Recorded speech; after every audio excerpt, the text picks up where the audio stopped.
Bueno, entonces vamos a continuar donde nos quedamos. La última vez hablamos de la ley de Ampère y la ley de Gauss para campos magnéticos. Entonces vamos a hablar un poco de esta, que es la ley de Ampère generalizada. Entonces, Ampère nos propone Maxwell nos propone una modificación para la ley de Ampère. Como habíamos visto, pues la ley de Ampère decía que en el campo magnético, la integral en un camino cerrado del campo magnético pues iba a ser igual a mu sub 0 por la corriente encerrada por ese camino. Pero esto tenía un caso en el que no se cumplía, y era este que estamos viendo aquí en la imagen. Estos son unos capacitores, una placa paralela, un capacitor de placas paralelas. En este caso son placas circulares, como superficies circulares que están ahí del capacitor. Sabemos que cuando estamos cargando el capacitor, pues el capacitor va a llegar a una carga máxima y de ahí el circuito va a funcionar como un circuito abierto, no va a inducir más carga en el otro capacitor, y por lo tanto pues esto queda abierto. Pero mientras este capacitor se está tomando carga máxima, pues va a haber una corriente, una cantidad de carga que pase por aquí para cargar ese capacitor. Entonces, aunque tenemos una superficie, un camino cerrado que rodea esta corriente, pues lo que vamos a ver es que llegar un momento en que la integral de campo, de línea de campo en ese camino cerrado, pues no va a tener ninguna corriente. La corriente solo va a pasar por esta superficie azul que está delimitada por el camino, pero en cambio por la superficie roja, que también está delimitada por ese camino, pues no va a haber una corriente. Y esto pues no puede explicarse usando la ley de Ampère. Entonces aquí vemos para la superficie 1, pues definitivamente la corriente que pasa y que es rodeada por este camino pues cumple la ley de Ampère, pero para la superficie no. Para la superficie 2, que sería esta roja, pues no se cumple, y eso contradice pues la continuidad de la corriente en ese punto. Entonces lo que hizo Maxwell es decir, bueno, mientras esta carga se alcanza, pues lo que ocurre aquí es que hay un campo eléctrico que no es constante, sino que va a variar en el tiempo. Y no solamente varía, y esta superficie que está aquí, pues lo que va a sentir es los cambios de flujo de campo eléctrico que se producen a través de esta superficie. Entonces, definimos el flujo del campo eléctrico, ¿no?, como la integral del campo en esa superficie, y la variación de ese flujo con respecto al tiempo es lo que vamos a conocer como corriente de desplazamiento. Esa la definió Maxwell. Y la ley de Ampère entonces queda escrita como la ley de Ampère-Maxwell, y nos dice que la integral de línea en un camino cerrado del campo magnético pues va a ser igual a mu sub 0 por la corriente encerrada por esa superficie más la corriente de desplazamiento que pueda haber, es decir, más la corriente que se produce debido a la variación en el tiempo del flujo del campo eléctrico. Esto nos permite deducir que el campo magnético se puede producir por una corriente que pasa por un conductor, pero también por la variación de campos eléctricos en un sistema, en el sistema que estamos analizando. Bien, esto también va a depender, o también nos abre un camino para descubrir diferentes tipos de materiales, ¿no? Aquí los vamos a presentar, pero más adelante pues vamos a profundizar en estos sistemas magnéticos.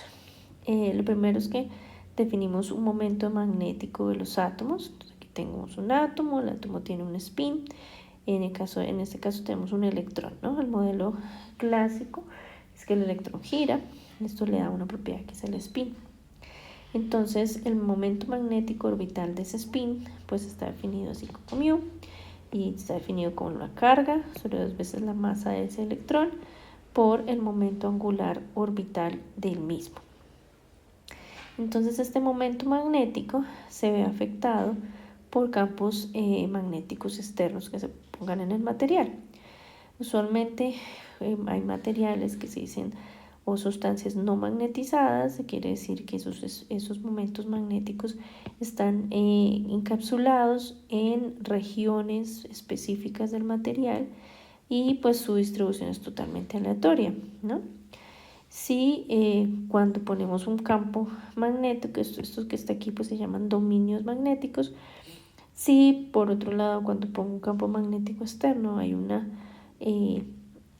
manifestación, por ejemplo aquí de alineamiento de momentos magnéticos en una sola dirección, pues decimos que es una sustancia que está magnetizada. Mientras esté en las direcciones de los momentos magnéticos distribuidas aleatoriamente, decimos que no está magnetizada, pero en el caso de que se distribuyan en una dirección específica, decimos que está magnetizada. Y dependiendo de cómo se magnetizan, pues tenemos diferentes tipos de materiales. El primero es el ferromagnetismo, ¿no? El ferromagnetismo aparece en sustancias cristalinas que tienen estos efectos magnéticos intensos. Es decir, que sus momentos magnéticos pueden estar distribuidos de manera aleatoria, pero cuando se pone un campo magnético externo, pues el momento magnético se alinea en dirección del campo magnético. Y esto ocurre en materiales como el hierro, el cobalto, el níquel, el gadolinio y el desprocio. Estos tienen momentos magnéticos permanentes y, como les digo, pues se alinean de manera paralela al campo magnético externo, así este campo magnético sea débil. Por eso se dice que es un efecto intenso, ¿no? Los paramagnéticos o materiales paramagnéticos tienen un momento magnético pequeño y tienen momentos magnéticos permanentes asociados a algunos dominios de átomos o iones del material, y ellos interactúan con, por ejemplo, campos magnéticos externos, pero de una manera muy débil, no es tan fuerte como el ferromagnético, principalmente porque esos momentos magnéticos están orientados pues al azar cuando se pone un campo magnético externo. Luego tenemos el diamagnetismo. El diamagnetismo pues es un material diamagnético, es aquel que reacciona a la aplicación de un campo magnético externo y produce ese momento magnético débil en dirección opuesta al campo magnético aplicado. O sea, todos los momentos magnéticos se alinean en dirección opuesta al campo magnético aplicado. Estas sustancias pueden mantenerse con este momento magnético que se fija a través de un campo magnético externo, y por eso pueden interactuar, por ejemplo, con imanes permanentes. ¿Listo? Bien, entonces vamos a continuar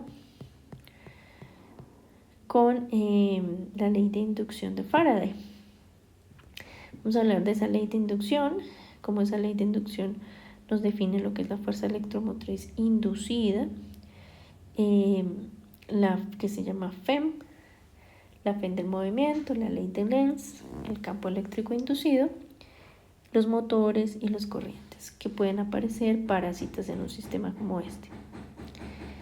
Bien, entonces ya estudiamos cómo se produce un campo magnético, que el principal efecto, por ejemplo, es una corriente o una carga que se mueve, produce un campo magnético, y como este campo magnético puede producir una fuerza sobre una carga que se mueve o una corriente, que son muchas cargas en movimiento. Pero ahora vamos a ver cuál es el efecto de esos campos magnéticos cuando no son constantes y varían en el tiempo. Hay experimentos como el de Faraday y el de Henry que mostraron que ese cambio del campo magnético en el tiempo puede inducir una FEM, una fuerza electromotriz, que hemos hablado antes, que es como una diferencia de potencial, Y esta FEM inducida pues puede usarse para, por ejemplo, tener un motor, un generador. Entonces, estos experimentos llevaron a ya dar el enunciado específico de la ley de inducción de Faraday, que nos dice que una FEM y también una corriente eléctrica pueden ser inducidas en diferentes procesos que involucren un cambio en el flujo magnético. Es decir, un cambio del flujo magnético en el tiempo puede dar lugar a una corriente eléctrica. Entonces, aquí hay un experimento sencillo que incluso se puede hacer en el laboratorio. Lo que tenemos es un galvanómetro. El galvanómetro, pues lo que hacemos es conectar una espira, ¿no? No tiene ninguna fuente, si se dan cuenta esto simplemente es un medidor y una espira colocada a los dos extremos del medidor. Pero lo que ocurre es que si esto está sin nada, no hay imán ni nada, pues esto está en cero. Pero lo que ocurre es cuando nos acercamos con un imán, empieza a haber una lectura en el galvanómetro. Y si nos alejamos, pues la lectura se invierte, ¿no? Si el galvanómetro efectivamente está midiendo, quiere decir que está midiendo una diferencia potencial aquí entre las dos puntas de esa espira. Y si hay una diferencia potencial entre las dos puntas de esa espira, pues quiere decir que hay una corriente que está fluyendo a través de la espira. Pero, pues como les digo, aquí no hay ninguna batería involucrada. Entonces, lo que uno puede pensar es que el movimiento del imán es el que está produciendo esa corriente que produce efectivamente una diferencia potencial que finalmente el galvanómetro mide. Entonces, Faraday hizo varios experimentos, dentro de los que hizo para verificar este tipo de cosas está este de acá. Lo que tenemos aquí es una core, siempre se me olvida la palabra, bueno, es un core de hierro y alrededor de este anillo metálico, pues lo que se hace es que se enrolla un alambre, ¿no? Y ese alambre pues va conectado a una batería cerrando aquí el circuito, ¿no? Entonces tengo la batería, este es el alambre enrollado aquí a la parte metálica y vuelve otra vez a la batería. De tal manera que cuando este switch se cierre, pues lo que va a producir es una corriente que pasa por este alambre. Por otro lado, en el otro lado tenemos otro alambre que se enrolla aquí, que lo llamamos enrollamiento secundario y aquí primario. Y lo que vamos a ver es que cuando este switch se baje, pues la corriente va a empezar a fluir, pero no va a ser constante hasta después de pasado un cierto tiempo.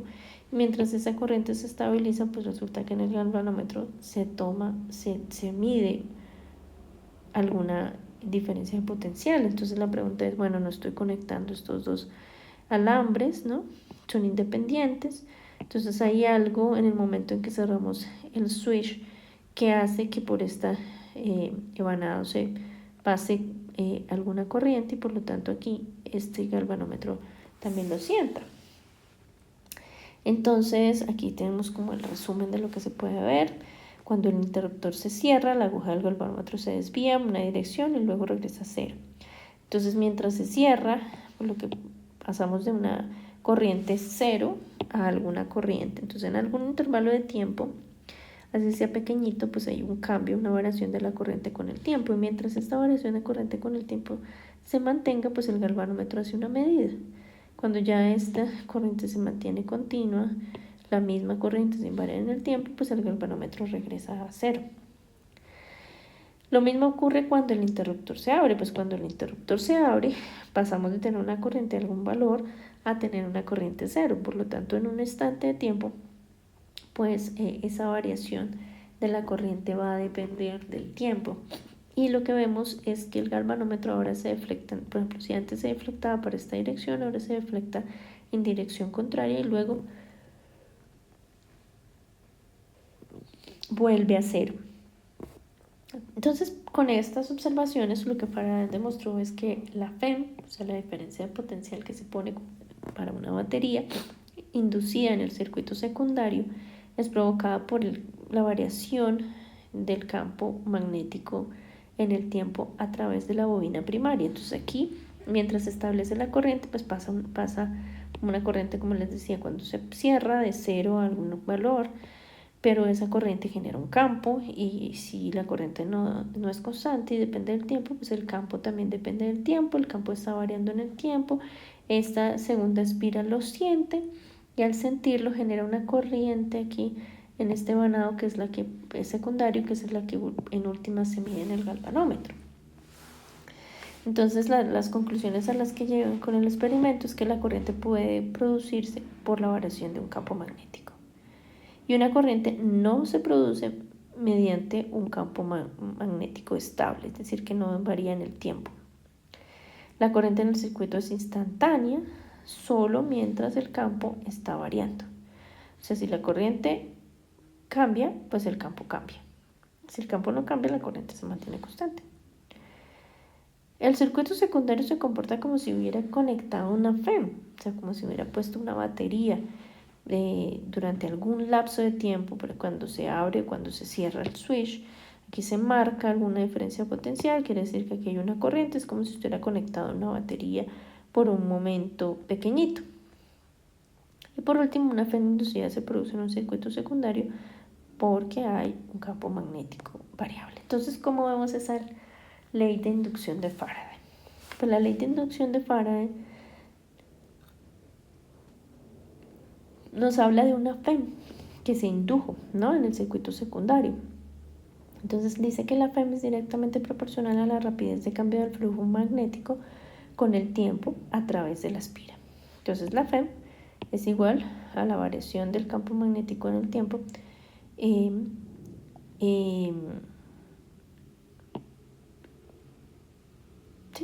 por la variación, es igual a la variación del flujo magnético con el tiempo.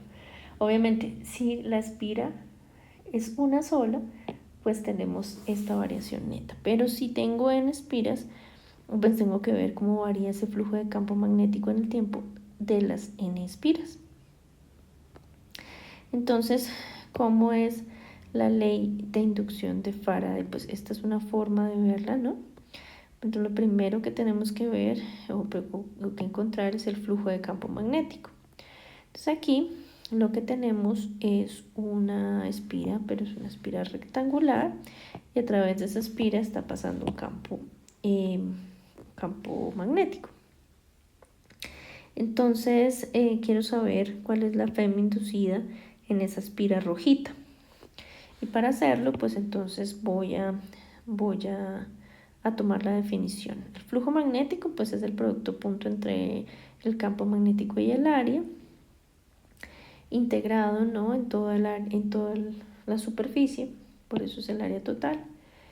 Y cuando desarrollo este producto punto, pues me queda el campo por el área por el coseno del ángulo, siendo el área pues toda esta región que encierra la espira rectangular. El campo y el vector perpendicular a la superficie pues forman algún ángulo y ese ángulo entre ese vector área y el vector campo, bueno, en este caso tendría que ir hacia allá, ¿no? El vector área y el vector campo pues forman un ángulo y ese es este ángulo que está aquí en el coseno. Entonces miremos esta expresión. En este caso pues yo digo, ahí se va a inducir una FEM y depende de la variación con respecto al tiempo del flujo de campo magnético. El flujo de campo magnético es este. Entonces hago la derivada, ¿no? Entonces sería la derivada de un producto que es con respecto al campo, con respecto al área y con respecto al ángulo.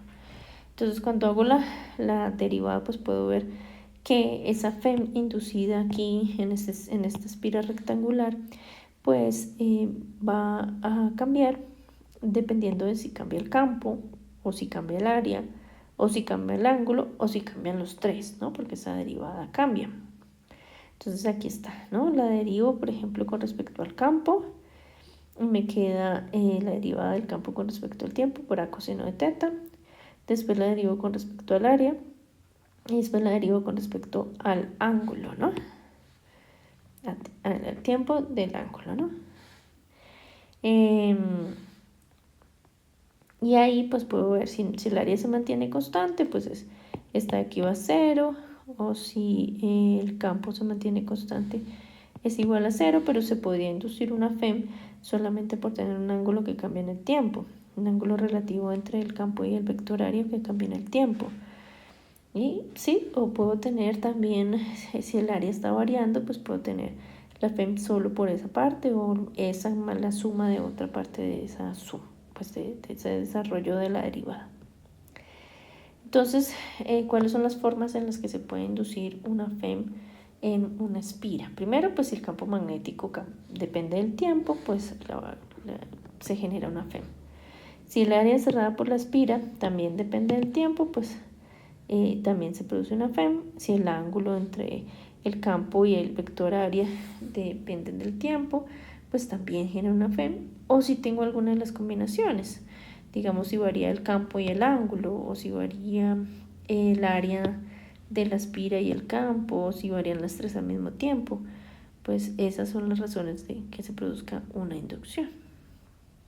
Bien, entonces esta pregunta quiero que me la envíen durante el periodo de clase, o sea, de 9 a 11. Dice, una espira de alambre circular está dentro de un campo magnético uniforme con el plano de la espira perpendicular a las líneas de campo. ¿Cuál de los siguientes casos no causaría la inducción de una corriente de la espira? Y ahí me dan las opciones. Entonces esa me la envían. Después en clase miramos las respuestas. Bien, una de las aplicaciones de la ley de Faraday es un sistema que se usa para prevenir que haya cortocircuitos o prevenir que haya fallas dentro de un circuito que está funcionando por alguna sobrecarga, y es uno de los elementos de protección de circuitos por los cuales pues circula corriente.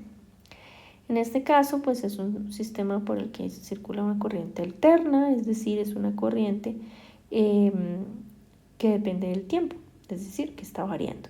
Y si la corriente está variando, pues es porque el campo magnético está variando, y si el campo magnético está variando, pues eso genera una FEM.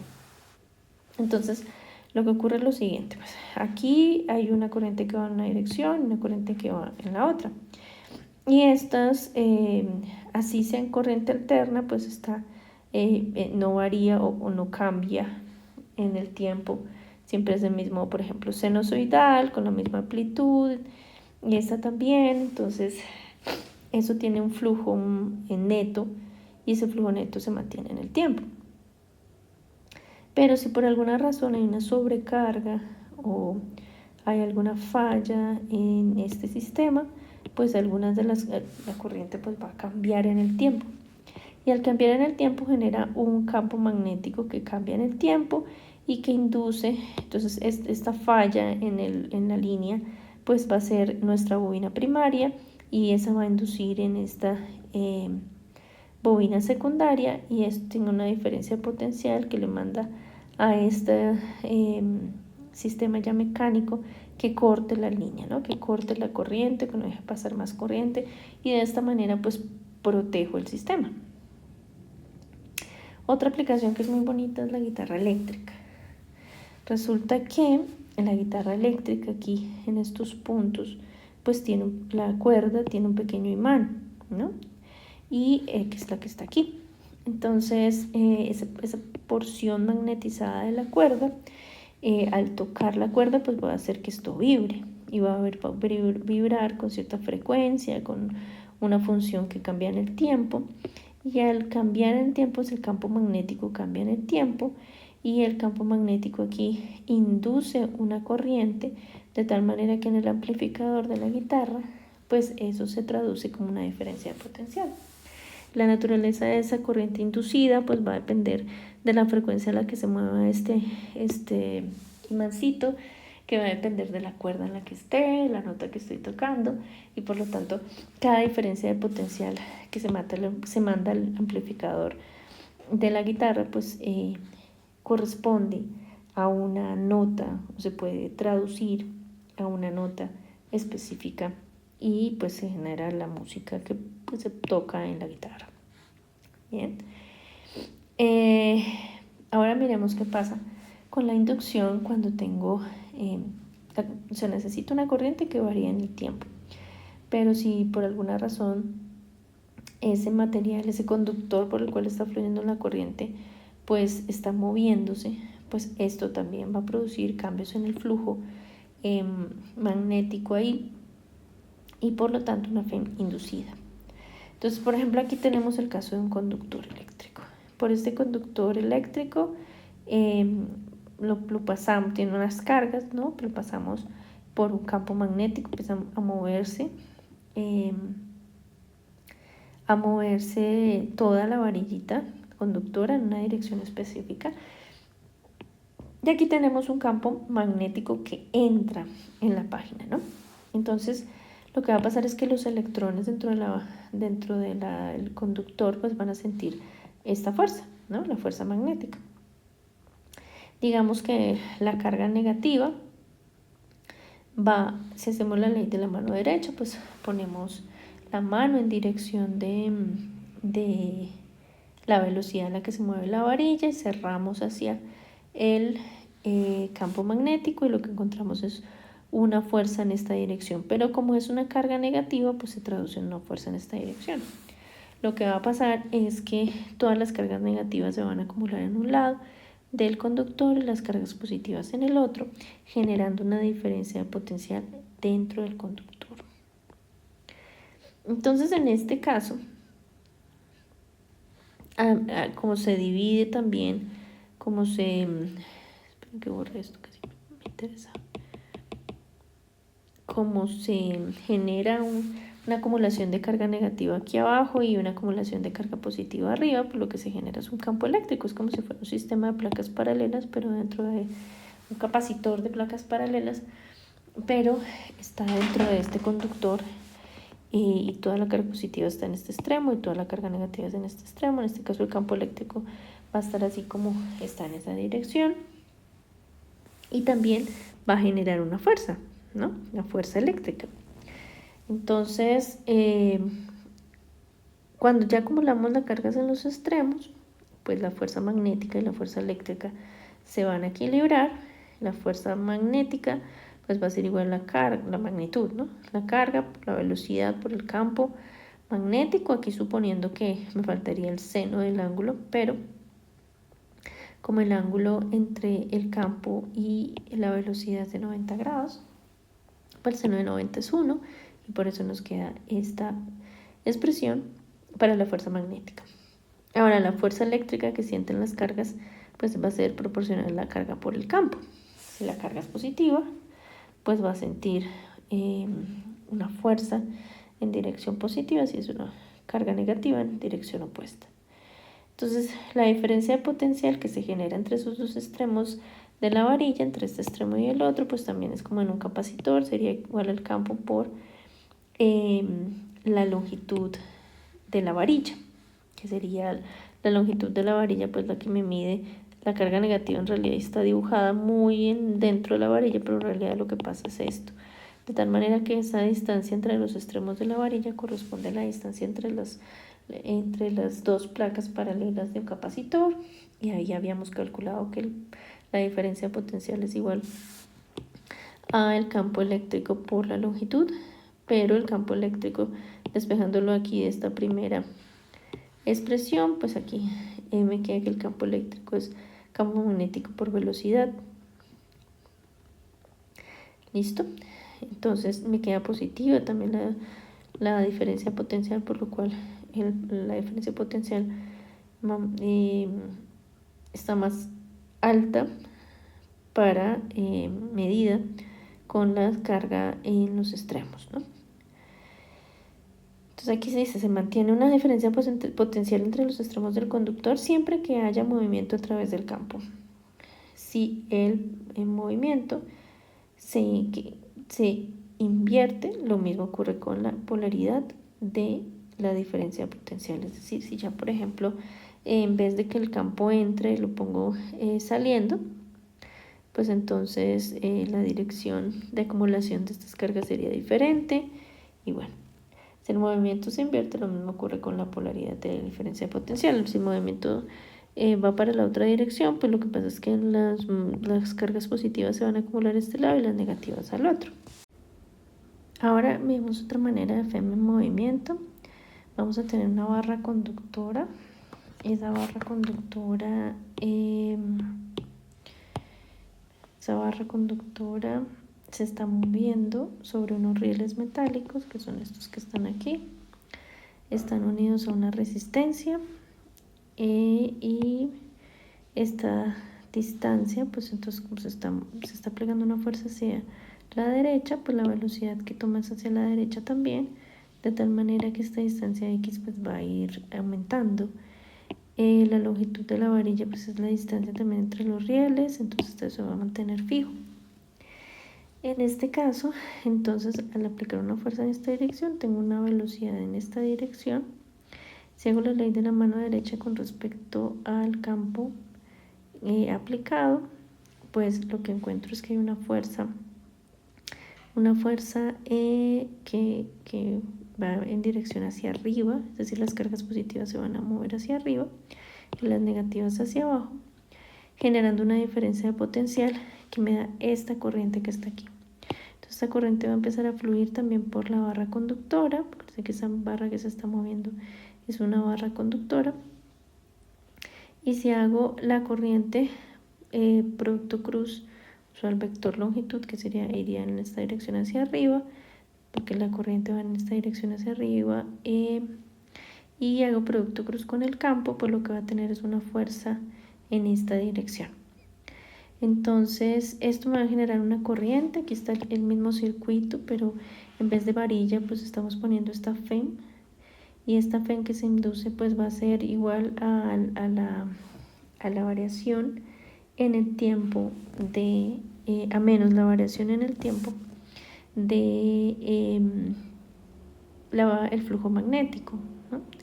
El flujo magnético ahí. Entonces miremoslo aquí. Entonces tenemos la FEM inducida va a ser menos la derivada con respecto al tiempo de el flujo magnético. El flujo magnético en este caso pues es el producto punto entre el campo y el área, el vector área. El vector área pues va a estar en la misma dirección del campo, es decir, entrando en el tablero, y su magnitud va a ser igual al área, ¿no? El área que está encerrada, que sería toda esta región, que sería L por X.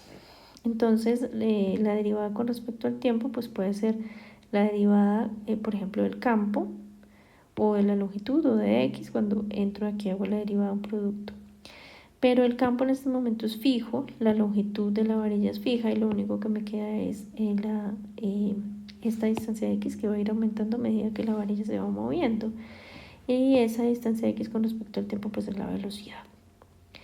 Listo, entonces esta es la FEM con este menos que está aquí en valor absoluto, pues va a ser una FEM de esta manera. Miremos un poquito cómo es todo esto, cómo es, o sea, qué implica el signo, ¿no? No hemos hablado de este signo acá, que está acá. Entonces la FEM inducida, que tenga este signo que está aquí, quiere decir que va a ir siempre en contra de la variación del flujo con respecto al tiempo. Entonces,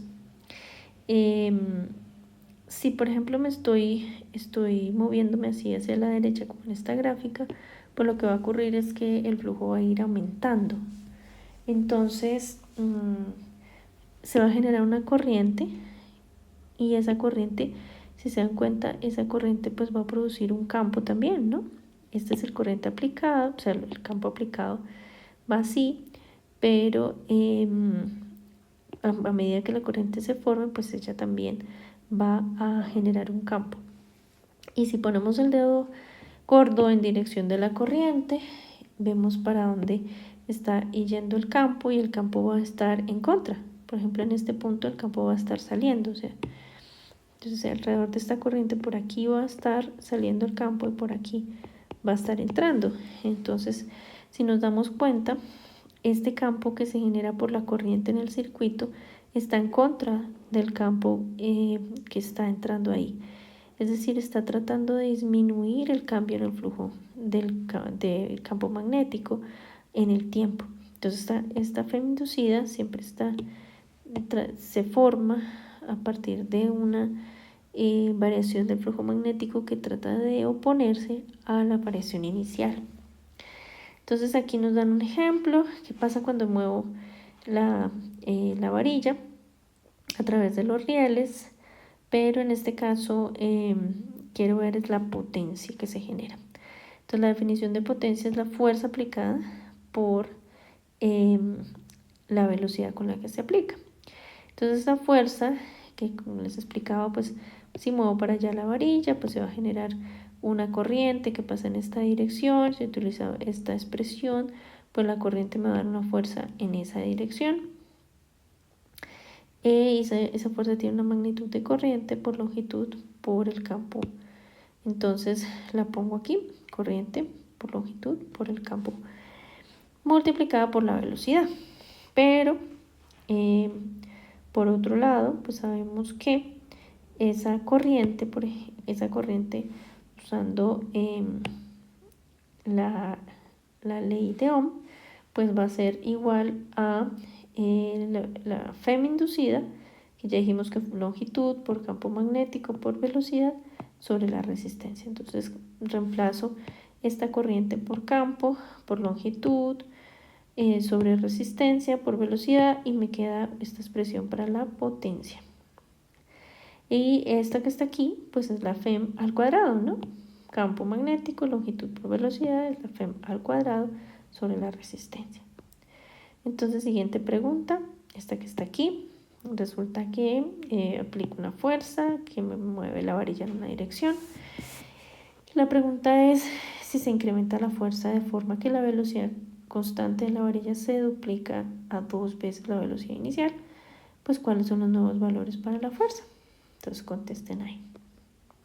Bien, hay otra manera de mover esta varilla y es no desplazándola paralela a unos rieles, sino que la podemos también hacer girar. Entonces voy a poner la varilla aquí, la fijo en este punto y lo que va a hacer es que gire.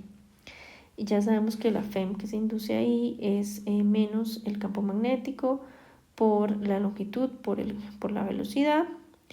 Entonces si lo derivo, pues voy a tener, el campo va a estar constante, la velocidad también de giro perpendicular a la trayectoria es constante, y lo único que puedo variar pues es el dr. O sea, me voy a medir desde el punto de origen donde tengo el pivote y voy a ir aumentando en r, pues entonces en el radio, ¿sí? Cada radio pues va a sentir una FEM distinta. El campo es constante, entonces me queda la integral para ver la FEM total de la velocidad con respecto a dr. La velocidad tangencial pues depende del radio y de la frecuencia angular. Entonces lo que hacemos es que lo reemplazamos aquí. La frecuencia angular es la misma en cualquier punto de ese movimiento circular y me queda la integral solo del radio. Vamos a integrar de 0 hasta la longitud total de la varilla. Cuando hacemos eso, pues nos queda un medio del campo magnético por la frecuencia angular por la longitud de la varilla al cuadrado. Esa sería la FEM inducida en una barra que está girando. Ahora hablemos de lo que les decía. Este menos que está aquí tiene un nombre y es la ley de Lenz, ¿no? Entonces, lo que les decía, cuando la velocidad es en esta dirección, la corriente que se produce pues va en esta, y esa genera un campo contrario siempre a medida que aumenta el flujo, porque esto va a ir aumentando por el área, pues el campo se resta. Pero si me muevo en dirección contraria, pues esta área va a irse achicando y la corriente cambia de polarización y me da un campo en la misma dirección que el campo aplicado aquí dentro de la espira, que es donde estoy analizando el flujo. Entonces, por último está este menos, pues me dice que la polaridad de una FEM inducida es tal que tiende a producir una corriente que creará un flujo magnético que se opone al cambio del flujo magnético. Entonces aquí, en el primer caso, el flujo magnético aumenta, entonces el campo magnético que se produce debido a la corriente crea un campo opuesto para disminuir ese aumento del flujo. En cambio aquí, al disminuir el área, disminuyo el flujo y el campo magnético que se produce aumenta el flujo en el interior. O sea, siempre se opone el cambio. Si el flujo está aumentando, pues la ley de Faraday de inducción y la ley de Lenz lo que nos van a dar es un campo magnético o una corriente que produzca un campo magnético que se opone al campo magnético que había. Y si se está disminuyendo, pues que aumenta. Siempre contrario al flujo, ¿no? Entonces aquí está. Como el flujo debido a un campo externo está aumentando, es el de dentro del plano, si la corriente inducida se va a oponer al cambio, debe producirse un flujo hacia afuera de la página. La corriente inducida debe ser en dirección contraria a las manecillas del reloj para dar un flujo contrario en la región dentro del lazo, usando la ley de la mano derecha. Cuando la barra se mueve hacia el lado derecho, el flujo aumenta, ya que aumenta el área del lazo, lo que ya hemos visto. Aquí lo mismo, pero pues cuando disminuye. Bien. Entonces, en este caso, que está acá, la pregunta es esta, ¿no? La figura muestra una espira redonda de alambre que cae hacia un alambre que conduce. Sí, esta espirita está cayendo, ¿no? Y aquí hay un alambre que está conduciendo una corriente. Entonces, a medida que esta espira caiga, pues está entrando en el campo magnético, de este alambre, ¿no? Entonces la pregunta es la dirección de la corriente inducida aquí en esta espira. ¿Listo? ¿Cuál es la corriente inducida? En sentido de las manecillas del reloj o expuesta a las manecillas del reloj, 0, es imposible determinar. Una aplicación que tiene la ley de Lenz es precisamente esa, ¿no? De contrarrestar el flujo producido por un imán. Entonces tengo el imán y el imán está produciendo un flujo de campo aquí dentro de esta espira, ¿no? Un flujo de campo específico. Pero cuando empiece a moverse aquí, pues va a inducir una corriente. Si el imán se está moviendo, induce una corriente que está en dirección así, como le indica la flechita. Entonces esa corriente va a empezar a producir un flujo contrario al que está aquí. Y pues eso produce o hace que uno pueda tener, por ejemplo, un detector de campo magnético. Entonces, el cambio de polaridad en el anillo pues me indica hacia qué dirección se está moviendo ese campo magnético, ¿no? Entonces, por ejemplo, si viene, genera una corriente en esta dirección, este es el campo magnético inducido, que es contrario, si ven, aquí estaba yendo en esta dirección, aquí va. En cambio, si me alejo, pues lo que hago es que invierto la polaridad de la corriente, el campo magnético va a estar en la misma dirección del campo magnético que se estaba moviendo para contrarrestar el cambio de flujo. Entonces aquí tengo, por ejemplo, una bobina que se coloca cerca de un electroimán. Esto es una aplicación, por ejemplo, de detección de campos magnéticos. Entonces tengo mi bobina, tengo una fuente que alimenta esta corriente, este vanado aquí de la bobina. En el momento en que cierre el interruptor, por un instante la corriente va a pasar de 0 a algún valor que depende de la FEM que tenga aquí. Y en ese instante pues voy a tener un campo magnético variable. Pero eso va a pasar muy rápido porque pues después se va a estabilizar la corriente en el valor que estaba. Entonces vuelvo a abrir y lo que hago es que en este anillo pues induzco una corriente en dirección de rotación distinta. Bien, entonces, ¿cómo afecta esto o la FEM inducida? ¿Cómo se puede relacionar, por ejemplo, con un campo eléctrico? Entonces nosotros sabemos que una FEM es una diferencia potencial. Y la diferencia potencial pues se relaciona con el campo eléctrico con esta ecuación, ¿no? Es la integral de línea del campo eléctrico en un camino. Entonces aquí tenemos un campo magnético aplicado que está entrando y tenemos una espira, ¿sí? Y por esa espira pues tenemos un campo eléctrico ahí en cada punto que está girando. Entonces yo puedo decir, bueno, el flujo, la FEM relacionándola con esta ecuación. O sea, la FEM, según la ley de inducción de Faraday, pues es esto que está aquí. Pero por ser una diferencia de potencial, una FEM es una diferencia de potencial, pues también lo puedo definir de esta manera. Si el campo no cambia en este camino, pues lo puedo sacar de la integral y me queda el camino cerrado completo, que el camino cerrado completo pues es un círculo, o sea, 2πr es el parámetro del círculo. Entonces yo despejo, me queda que el campo eléctrico producido ahí en esa espira pues va a ser igual a la FEM inducida sobre 2πr. Es decir, se produce un campo eléctrico conductor como resultado de un flujo magnético cambiante.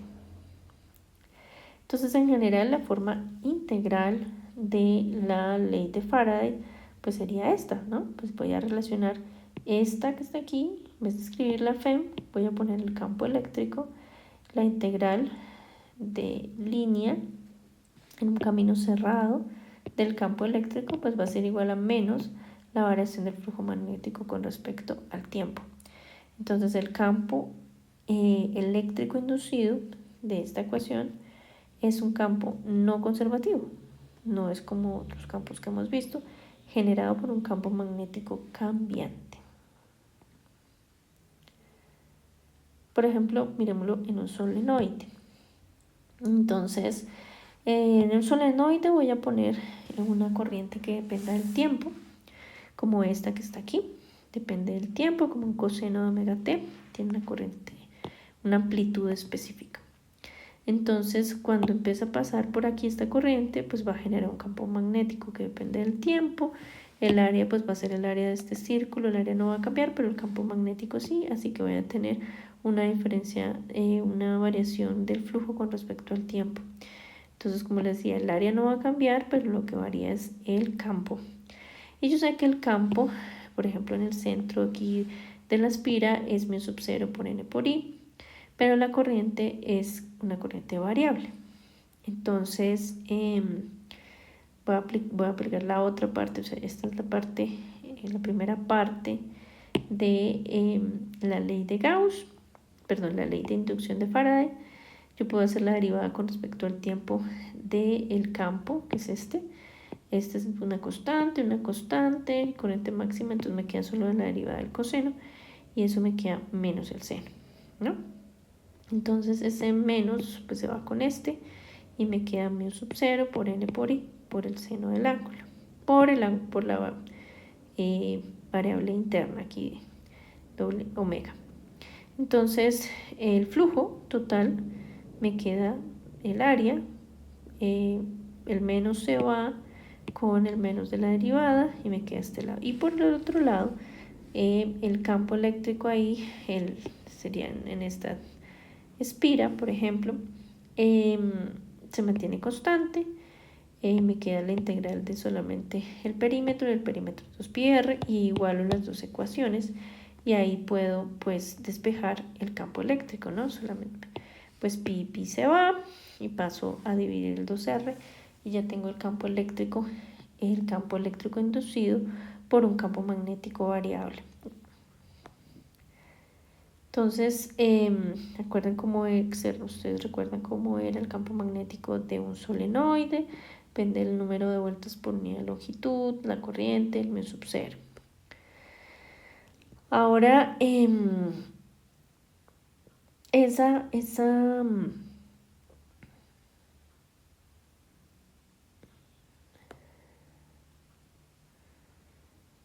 bueno, vamos a dejar hasta aquí mejor.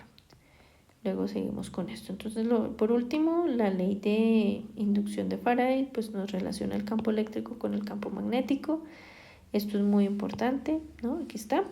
Es una integral de camino cerrada del campo eléctrico, pues va a ser igual a menos la variación del campo magnético con respecto al tiempo.